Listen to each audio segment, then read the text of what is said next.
हरे कृष्णा, राधे राधे। हम सभी साधक वैदेही की आत्मकथा श्रवण कर रहे हैं। भाग 78 गतांग से आगे। मैं वैदेही, नारी सहज आध्यात्म है। वो अपनी नारी स्वभाव में रहे तो उसे साधना करने की आवश्यकता ही नहीं है, क्योंकि अस्तित्व ने उसे समर्पण का सहज गुण दिया ही हुआ है। और आध्यात्म समर्पण की ही तो बात करता है। ये शिक्षा मुझे परम वात्सल्यमयी तपोमूर्ति माँ अनुसुईया से मिली। हाँ, वही अनुसुईया जिनके बालक त्रिदेव बने थे, और चित्रकूट में मंदाकिनी को लाने वाली भी तो यही थी। नहीं तो ये चित्रकूट वन प्रदेश जल से विहीन था। इनके पति अत्रि ऋषि तपस्या में लीन थे। वर्षों के बाद जब तपस्या से उठे तो सीधे अपनी पत्नी अनुसुईया जी से जल मांगा। जल वहां उस समय जल कहाँ था? ना कोई सरोवर, ना नदी। उन पतिव्रता ने आंखें बंद की और विष्णुपदी गंगा का स्मरण किया। कई धाराएं बह चली थीं। गंगा तीव्रता से बहने लगी। आवाज ज्यादा थी गंगा की। तब सती अनुसुईया ने इतना ही कहा, हम साधना में लीन हैं। ध्वनि प्रदूषण करना हे गंगे आपको शोभा नहीं देता। मंद मंद गति से आओ। मंदाकिनी नाम गंगा का तभी तो पड़ा। सती की बात को गंगा कैसे टाल दे? मंद मंद गति से आने के कारण मंदाकिनी नाम पड़ा।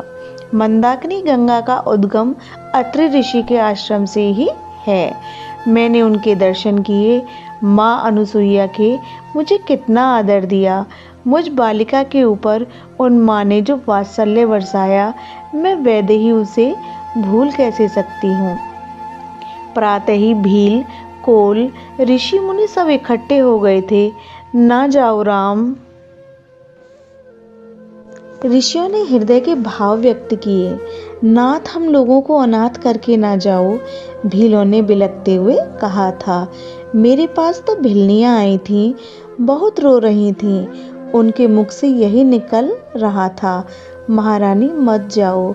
उफ, वो गिलहरी मेरी गोद से उतर ही नहीं रही थी।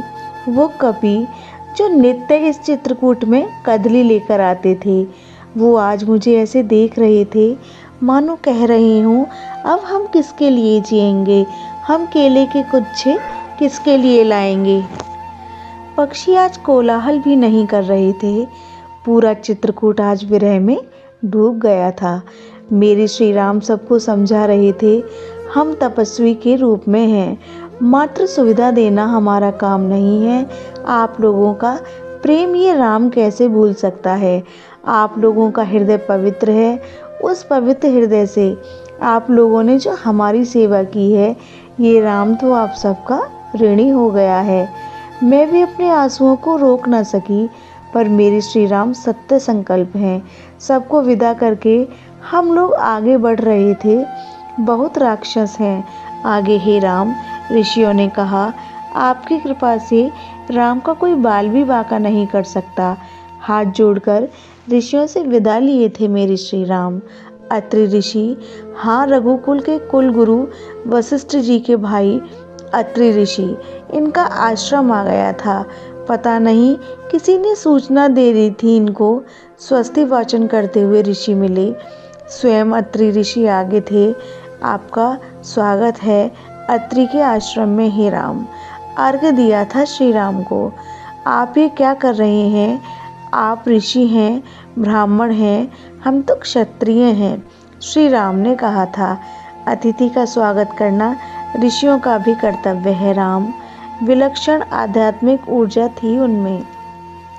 चौकी में विराजमान कराया था मेरे श्री राम को ऋषि ने। हे राम, पुत्री वैदेही को कहो कि सती अनुसुईया कई वर्षों से उनकी प्रतीक्षा में है, उनसे जाकर ये मिल लें। मेरे श्री राम ने मेरी ओर देखा और मुझे आज्ञा दी।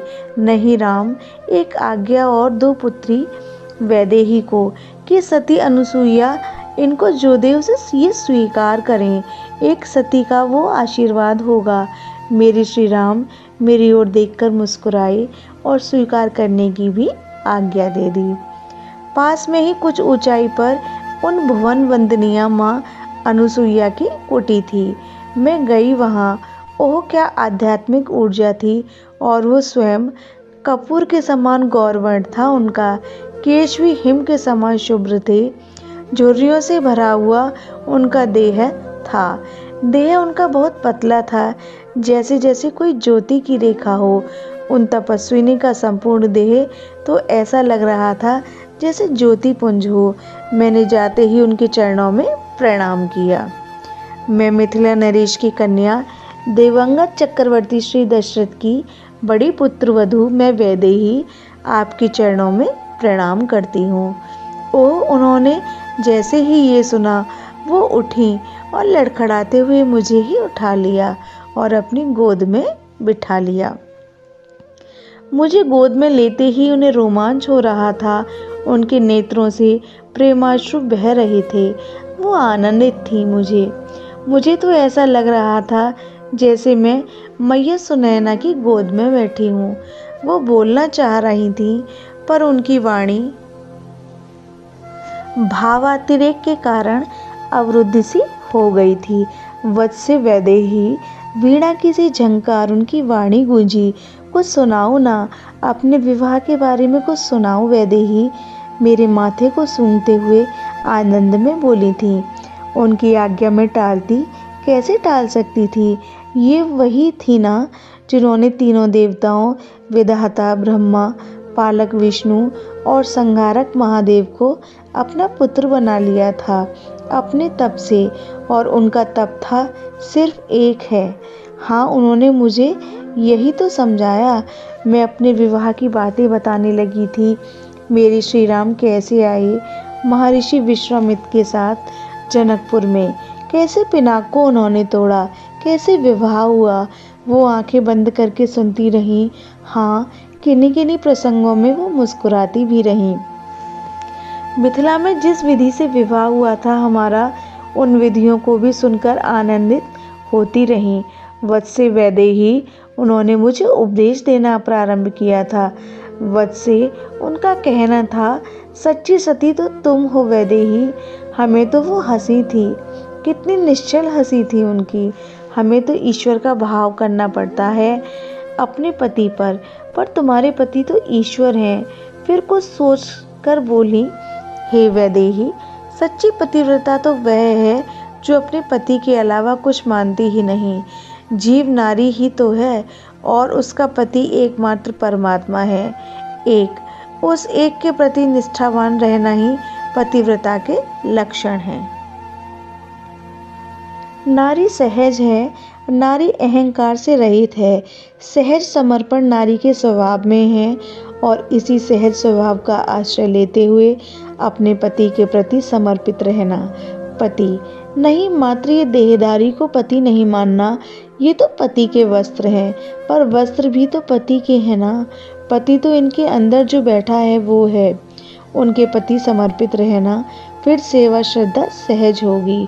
निष्ठावान रहना नारी का स्वभाव है, ठहराव नारी का स्वभाव है। उसी स्वभाव में स्थित रहना ही पतिव्रता है। देह के सुख को सुख मानना निम्न स्थिति है नारी की। सेवा धर्म को ही जिसने अपने जीवन की साधना बना ली है वो पतिव्रता है। जो वासना के चलते इधर उधर भटकती है वो नारी स्वभाव से गिर गई है। वासना तुच्छ है, देह का सुख कितने समय के लिए, पर सेवा का सुख, निस्वार्थ सेवा का सुख पतिव्रता ही लेती है। जिसके मन में कोई कामना नहीं है, मात्र ईश्वर रूप पति की सेवा, यही नारी के लिए सहज साधना है।